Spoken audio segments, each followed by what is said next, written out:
a proxy war.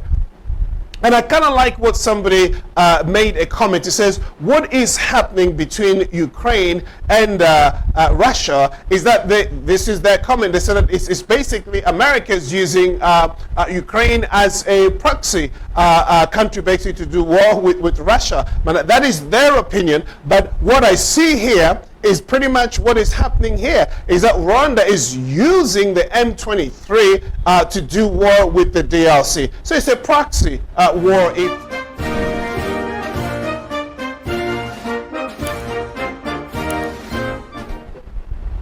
But welcome to Good Morning DRC TV, where we bring you information about what is happening in Africa. And these particular days, we are focusing pretty much on what is happening in the Democratic Republic of Congo. As we know that we are less than 2 months away from the general election here.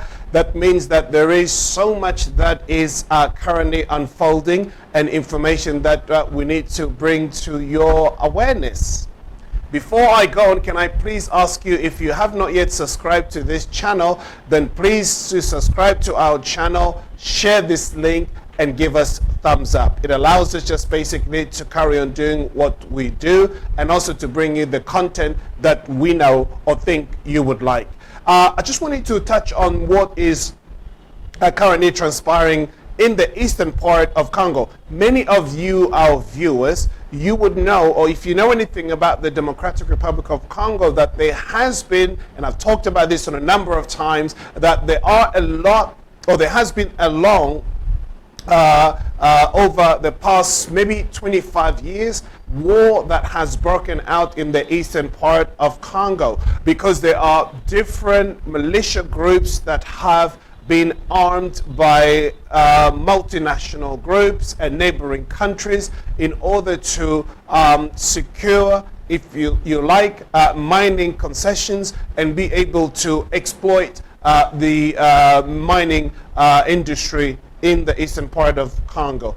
The two countries that are mainly involved in this would be Rwanda and Uganda. So what has happened in the past has cost the lives of more than 10 million Congolese that have lost their lives through mass murder, through the use of rape as a weapon of violence in that region. And so much so that, there are many children that have also lost their lives and also lost their parents, for those who have been left behind. So there's a real tragedy, if you like, in terms of what has been unfolding in the eastern part of Congo. Now, since the coming into power of President Felix Tshisekedi, whom we call Fachi Beton, he has obviously deployed himself and given more than 100% in order to consolidate and to bring about peace in our country, in the eastern part of Congo. But this has been ongoing because obviously, like we said, those protagonists, those who are fighting against the Democratic Republic of Congo, are so relentless, they don't want to give up. And we do know that many of these groups are being supported by powers that are beyond their own power. That is basically the multinational and also, some forces in the world. And mainly, from the Americans, the British and the Canadians and other countries, obviously, for their vested interest, obviously, in the mining sector in the Democratic Republic of Congo. And it pleases so many not to see this country as united, strong, and peaceful. This is something that many countries don't want to see. They want to see Congo that is vulnerable, that is weak, doesn't have a strong army, so they can come in and basically loot and take as much as they want and go. And this is what is actually happening here. But as far as the president is concerned, he said he will do whatever it takes in order to bring peace in this part of our country, and indeed in the whole of the country. And this is the fight that he has been fighting since he came into power. Remember, there never used to be a strong army anyway. The FARC, they say, if you like, at the stages where it's being reconstructed and the president has invested quite a lot and the government invested loads of money in order to bring about equipment, to bring about the military personnel that are worthy of the name, that are actually able to do combat and be able to, if you like, protect the country and the territory, because that is what is at stake at the moment. So this is still ongoing. Now, talking about the support, that there is one militia group that is well known amongst many others. Is called the M23. This M23 group of militia, they are supported pretty much by the Rwanda army. They are, if you like, you might call this, if you like, a proxy war. And I kind of like what somebody made a comment. It says, what is happening between Ukraine and Russia is that this is their comment. They said that it's basically America's using Ukraine as a proxy country basically to do war with Russia. But that is their opinion. But what I see here is pretty much what is happening here, is that Rwanda is using the M23 to do war with the DRC. So it's a proxy war, if you like. So what we see here, you see a couple of people who are pretending to be, or they might even be Congolese, by the simple fact that, yes, their origins go back to this country, but yet they have been bought with, if you like, all the prestige and money and promises from Rwanda, and they put them as, if you like, the head or the commander-in-chief, or, whatever position they may hold, just basically to give a face of the Congolese, so that whenever they are attacked and say, oh, this is just, a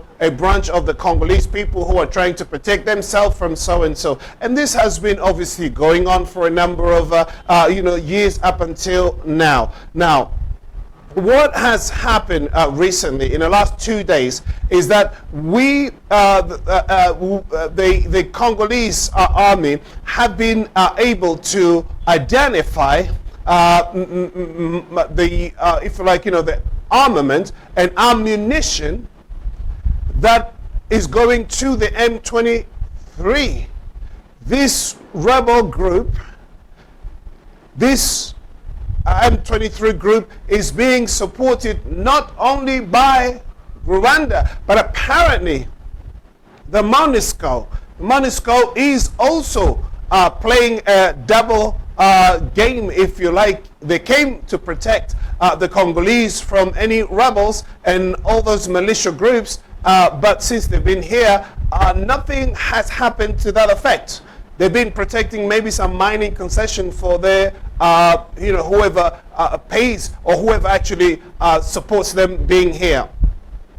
But what we have seen here, instead of supporting and protecting the civilians, what they're doing is they are supplying weapons to the M23. This is what has emerged. This is what we have read. This is what is actually on the net. This is what is being seen, given the images that we're seeing. And this is something that cannot be tolerated. And we have seen in past times, past weeks, where the civilians have actually stood up and said, no, we don't want the Monusco. We don't want Monuscos in our country anymore, because it's actually a two-faced institution that is basically not protecting, but actually destroying what we do have here. So this is something that has been going on. But in the last 2 days, like I said, all these weapons that you are seeing that is on the screen on the background here are the, if you like, some of the sites where this ammunition was found.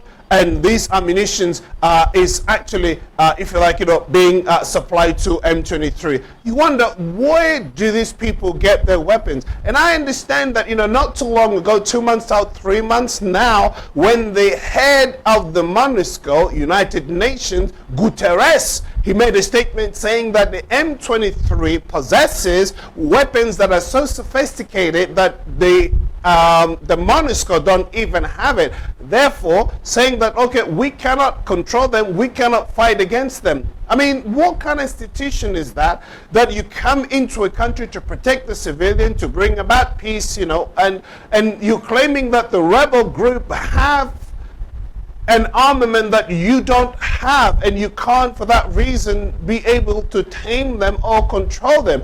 I mean, that is just basically you confessing to the fact that, look, we can't do this. Now, if you can't protect the people, and that's the reason why Congolese have been asking them to leave, and they are actually at the early stages of that phase of withdrawal from this country.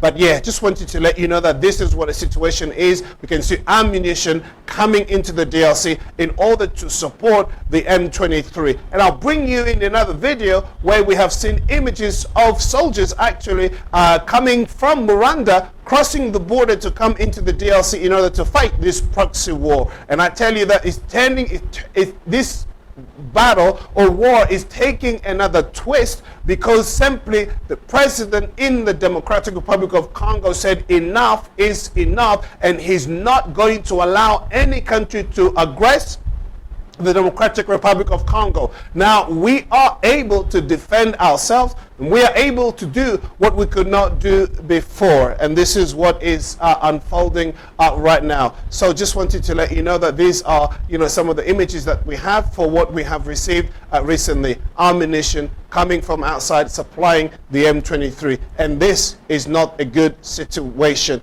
But I do know with the army that we have, with the logistics, with all the equipment that have been bought by the government for our own country, this is promising that we are now in a position to take care of our own situation. So ladies and gentlemen, stay strong and watch and see what unfolds, but just do know that the country has to fight for itself, never to rely or depend on any outside force. It remains that the Congolese have to fight and defend their own land. I leave you with that. Let me ask you again, if you haven't subscribed, please do subscribe, give us a thumbs up. Until next time, take care of yourselves. Bye-bye now.